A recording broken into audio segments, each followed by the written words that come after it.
Alhamdulillah, Alhamdulillah lillahi haqqil mubin, lahul qawiyul matin.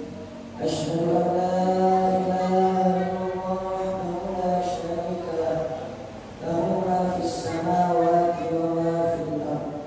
Wa asyhadu anna Muhammadan abduhu wa rasuluh, dzul jalali wal ikram. Allahumma shalli wa sallim wa barik ala Muhammad wa ala alihi wa ashabihi wa man tabi'ahum bi ihsan ila yaumil din. Amma ba'du. Ya ayyuhan nas, ittaqullaha haqqa tuqatih wa la tamutunna illa wa antum muslimun. Amma ba'du. Segala puji hanyalah milik Allah, Tuhan semesta alam, yang mana telah memberikan kita beribu-ribu kenikmatan. Salah satunya kita masih bisa berkumpul di tempat yang mulia ini. Kita masih bisa bertatap muka untuk melaksanakan tujuan kita yang mulia, yaitu sholat Jumat secara berjamaah. Sholawat beriring salam semoga selalu tercurahkan pada suri tauladan kita yakni Nabi Muhammad. Semoga dengan bacaan sholawat kita akan mendapatkan syafaatnya di yaumul kelak nanti. Amin amin ya rabbal alamin. Untuk mengawali khutbah Jumat pada siang hari ini, saya selaku khatib mengajak para hadirin untuk sama-sama selalu meningkatkan takwa kita kepada Allah Subhanahu wa taala dengan cara menjalankan segala perintah-perintahnya dan menjauhi segala larangan. Kita tingkatkan takwa kita ini dengan cara meneliti langkah-langkah di dalam kehidupan.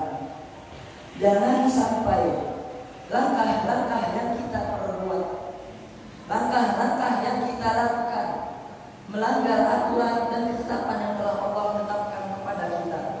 Seharusnya setiap perbuatan, setiap pergerakan-pergerakan yang akan kita lakukan harus disertai dengan pertanyaan-pertanyaan.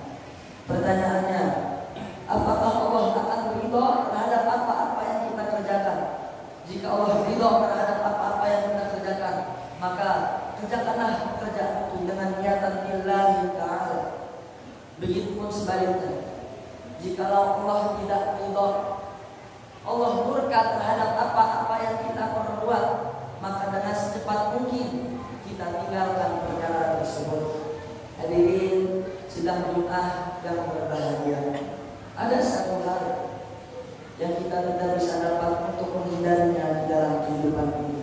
Pasti masing-masing dari kita memiliki kesalahan ataupun dosa, baik yang dilakukan dengan cara sengaja ataupun tidak disengaja. Kita berdosa karena disebabkan lalainya dalam taati Allah.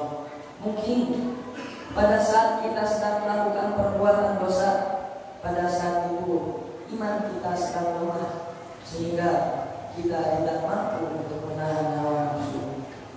Pendek kata, kita sebagai manusia, kita sebagai makhluk Allah tidak akan mungkin terlepas dan terhindar dari yang namanya dosa.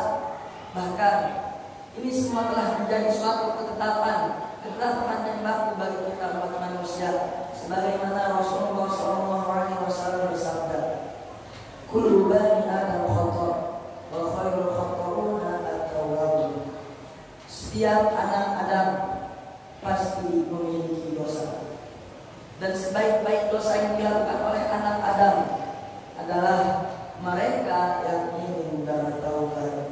Faqala Allah Ta'ala fil Qur'anil Karim, a'udzu billahi minasyaitonir rajim. Bismillahirrahmanirrahim. Wa huwa alladzi yaqbalu tawbata 'an 'ibadihi wa ya'fu 'anis sayyi'ati wa ya'lamu ma taf'alun. Pengertian secara bebasnya, dan dialah Allah yang memaafkan kesalahan-kesalahan yang dilakukan oleh hamba-hambanya, dan dialah Allah yang menerima taubat-taubat dari hamba-hambanya, dan Allah mengetahui apa yang kalian kerjakan. dari ayat ini bisa kita ambil kesimpulan, walaupun dosa kita sebesar gunung, dosa kita seluas samudra, bahkan dosa kita melebihi sisi dunia ini, maka akan lebih besarlah ampunan Allah untuk hambanya. Jangan pernah malu untuk minta ampunan kepada Allah, karena Allah sangat menyukai hamba yang ingin bertaubat. Innallaha yuhibbut tawwabin wa yuhibbul mutatahhirin. Sungguh Allah sangat menyukai hamba-hamba yang bertaubat dan mensucikan diri.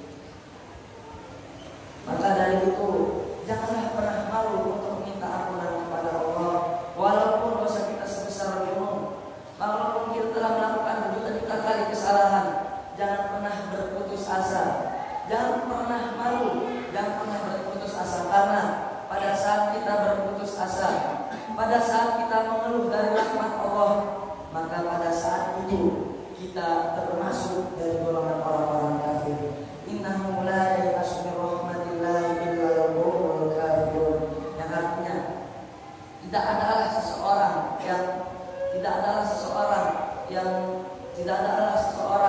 yang berputus asa, melainkan hanyalah orang-orang kafir saja.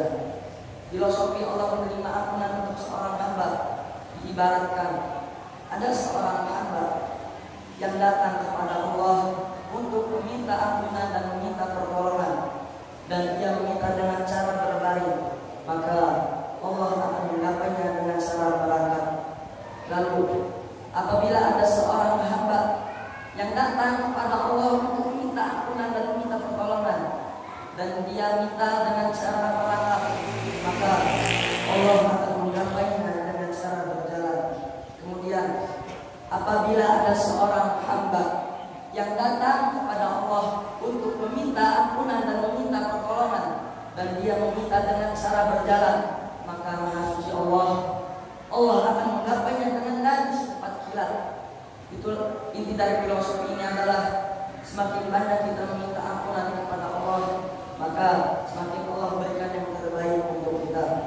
Yakin saja apabila kita melibatkan Allah dalam segala urusan kita, maka tiada hal yang mustahil terjadi di dunia ini. Barakallahu li wa